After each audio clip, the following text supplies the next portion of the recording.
थी। कंसेन प्रहिता घोरा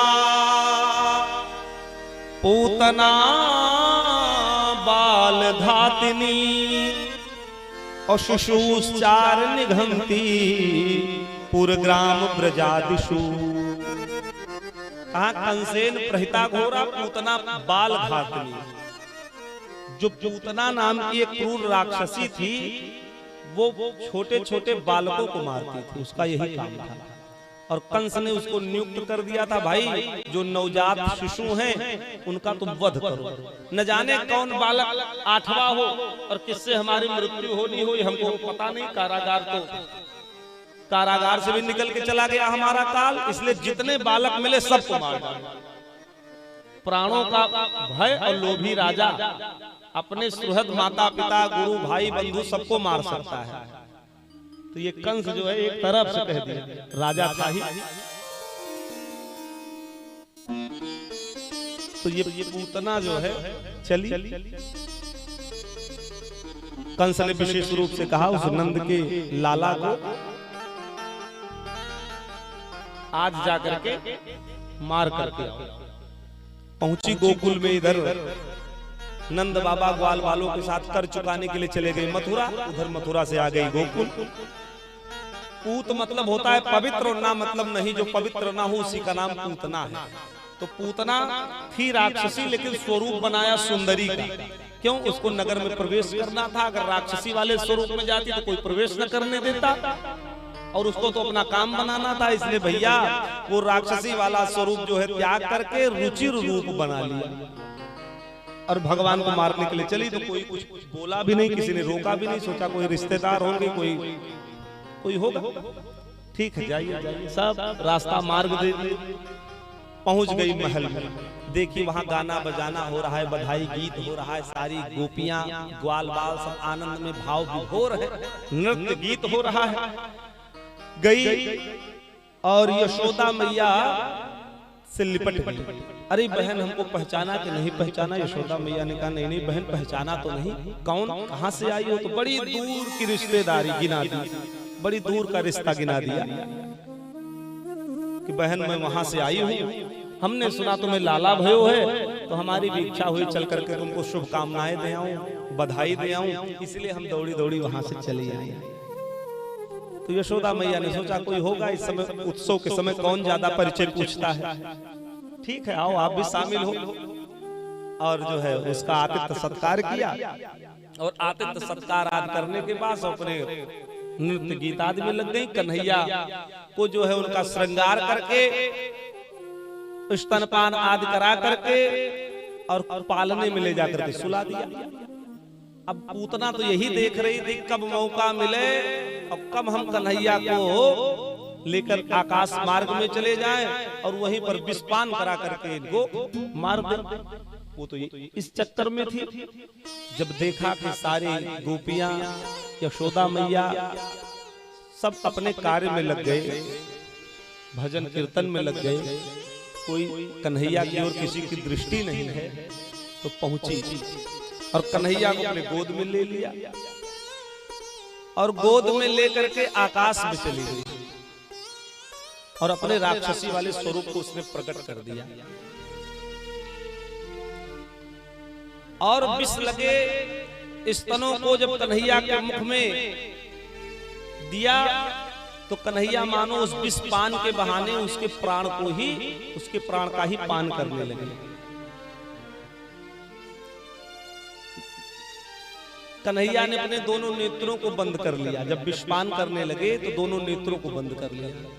तो परीक्षित ने कहा गुरुजी भगवान डर गए क्या उस पूतना से, इसलिए नेत्र बंद कर लिया? राक्षसी थी, हो सकता है भगवान डर गए हो। तो सुखदेव जी महाराज कहते नहीं डरे नहीं भगवान।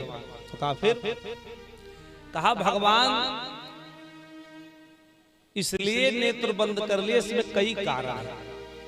तो परीक्षित ने कहा गुरुजी कौन कौन से कारण है? कहा पहला कारण सुनो। जब पूतना ने गोद में लिया तो भगवान ने नेत्र इसलिए बंद कर लिया क्योंकि भगवान है विद्या और पूतना है अविद्या। भगवान है ज्ञानी और पूतना है अज्ञानी। तो जहां विद्या होती है वहां से अविद्या भाग जाती है। जहां प्रकाश होता है वहां से अंधेरा दूर हो जाता है। तो भगवान विद्या के स्वरूप है। भगवान ने कहा भाई अपनी विद्या वाली दृष्टि से अविद्या रूपी पूतना को अगर हम देख लेंगे तो यही हमको छोड़ के भाग जाएगी, इसलिए पहले नेत्र बंद कर लिया। दूसरा कारण भगवान ने नेत्र क्यों बंद कर लिया? भगवान ने नेत्र इसलिए बंद कर लिया कि ये बाल घातनी है और जो छोटे छोटे बालकों को मारती है, ऐसी पापिष्टा का मुख देखना भी पाप है, इसलिए भगवान ने अपने दोनों नेत्रों को बंद कर दिया। तीसरा भाव संत देते हैं, भगवान मानो नेत्र बंद करके इसके पूर्व जन्म को देख रहे हैं। भाई इसने पूर्व जन्म में कोई पुण्य किया है क्या?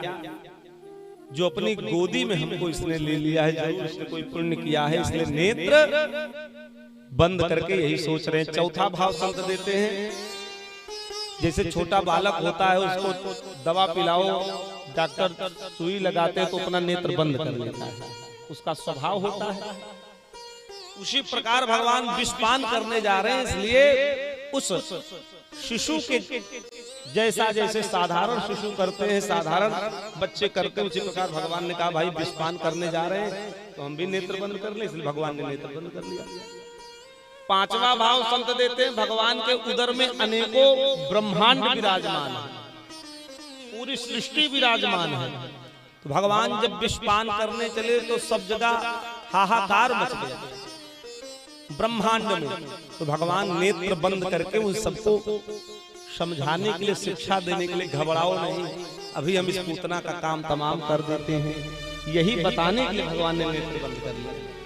छठा भाव संत देते हैं, भगवान ने इसलिए भी नेत्र बंद कर लिया कहीं ऐसा ना हो निडर बालक जान के भाग जाए कि बड़ा निडर है, इसलिए नेत्र बंद कर लिया।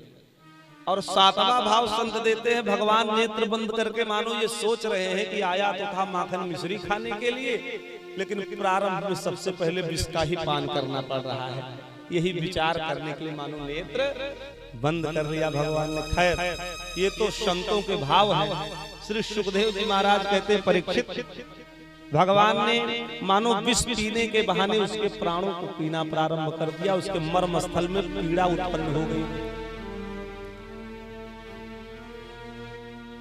और वो बड़ी तेज से विलाप करती हुई उसकी आंखें रक्त के समान लाल हो गई, उसका चेहरा लाल हो गया, हाथ पैर को पटकते हुए कहती है, सामुंच मुंचाल मिति प्रभाषिणी निष्पीड्यमानाखिल जीव मर्मणि विव्रत नेत्रे चरणों भुजौ मुहुः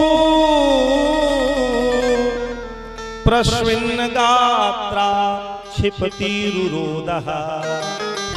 अरे छोड़ दे, छोड़ दे, अरे नंद के लाला छोड़ दे। भगवान ने कहा देखो भाई हम जल्दी किसी को पकड़ते नहीं, और पकड़ लेते हैं तो बिना उद्धार किए छोड़ते नहीं, हमारी पकड़ बड़ी मजबूत है। हजारों हजारों वर्ष जीव तपस्या करता है फिर भी उसको दर्शन नहीं देते, लेकिन जब उसको दर्शन दे देते हैं फिर उसका दामन छोड़ के जाते भी नहीं है। तो हमारी पकड़ बड़ी मजबूत है, हमने पकड़ लिया है, अब बिना उद्धार के हम छोड़ेंगे। और भगवान ने उसके प्राणों का ही पान कर लिया। जैसे इंद्र के वज्र से घायल होकर के वृत्रासुर गिर पड़ा, उसी प्रकार से भगवान ने जब उसके प्राणों का पान कर लिया, निष्प्राण हो गई, तो 6 कोस विस्तार वाला शरीर उसका गोकुल के बागों में आकर के धड़ाम से गिरा,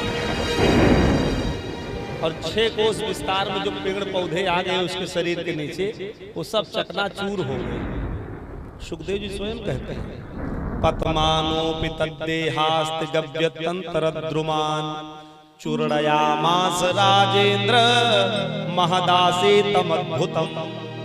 चकनाचूर हो गए पौधे, और उसके स्वरूप का वर्णन करते हुए, शरीर का वर्णन करते हुए कहते हैं कि अंधकूप गंभीराक्षं पुलिनारोह भीषणं बद्ध सेतुर्भुजोर्वंघ्री शून्यतो याददोदरम। उसकी जो आंखें हैं वो ऐसी प्रतीत हो रही जैसे कोई अंधेरा कुआं हो। उसके जो बाल हैं वो बड़े बड़े वृक्ष के समान मालूम पड़ रहे हैं। उसका जो पेट है वो कोई बहुत भारी सरोवर के जैसा प्रतीत हो रहा है। उसकी जो जांघें हैं वो ऐसा लग रहा है कोई नदी का करार हो। इतना विशालकाय स्वरूप, सारे गोकुलवासी डर गए। यशोदा मैया, रोहिणी मैया दौड़ी दौड़ी आई तो देखी कन्हैया उसी पूतना के वक्षस्थल पर क्रीड़ा कर रहे हैं, खेल रहे हैं। उधर नंद बाबा भी, उनको भी कुछ आभास हो गया कि गोकुल में कुछ अनहोनी घटना घटने वाली है, इसलिए कर चुका करके जल्दी से ग्वाल वालों के साथ भाग करके आए। तो यहाँ देखे तब तक तो सारा काम हो गया था। लाख लाख शुक्रिया भगवान का करते, प्रभु आपने मेरे लाला को बचा लिया। और मैया दौड़ करके कन्हैया को गोदी में ले ली, गौशाले में लेकर के आई, पंचगव्य से स्नान कराया, गाय की पूंछ से झाड़ा और उसके बाद में ब्राह्मणों को बुला करके वेद मंत्र का उच्चारण करवा करके अगन्यास करन्यास आदि विधि विधान से कन्हैया को पवित्र किया कि भाई राक्षसी का स्पर्श हो गया, इसलिए कन्हैया हमारा अपवित्र हो गया। गंगा जल से स्नान कराया। अब विचार ये होने लगा, भाई ये पूतना का शरीर जो इतना भारी भरकम है, इसका अंतिम संस्कार कैसे किया जाए। मीटिंग बैठी तो उसमें प्रस्ताव पारित हुआ कि जो पेड़ पौधे इसके नीचे चकनाचूर हो गए हैं, उसी की जो है चिता बनाई जाए, उसी लकड़ी का प्रयोग किया जाए और उसी पर इसके शरीर को कई भागों में काट करके रखा जाए और जलाया जाए। तो इसी प्रकार से उसका अंतिम संस्कार किया गया। जो पेड़ पौधे चकनाचूर हो गए थे उसी की चिता बनाई गई, मुखाग्नि दी गई। तो जब उसका शरीर जल रहा है तो सुगंधी निकल गई। क्या निकल रही? सुगंधी। प्रायः मनुष्य जलता है तो उसके शरीर से दुर्गंध निकलती है, लेकिन पूतना तो राक्षसी है, इसके भी शरीर से दुर्गंध निकलना था लेकिन सुगंधी निकल रही है। परीक्षित कहते हैं महाराज क्यों? सुखदेव जी कहते हैं भैया देखो, पूतना के शरीर का स्पर्श भगवान ने कर लिया है, और जो भगवान का स्पर्श कर लेता है, भगवान जिसका स्पर्श कर लेते हैं तो उसका शरीर, उसका जीवन महक जाता है और उसकी महक पूरे विश्व में फैल जाती है। तो भगवान में इतनी शक्ति और सामर्थ्य है कि भगवान के स्पर्श कर लेने मात्र से वो जीव महक जाता, उसका जीवन महक जाता है, इसलिए महक गई, इसलिए सुगंधी निकल रही। और जो गति यशोदा मैया को मिली वही गति जो है पूतना को भगवान ने दिया। क्यों? क्योंकि माँ के समान इसने वात्सल्य किया।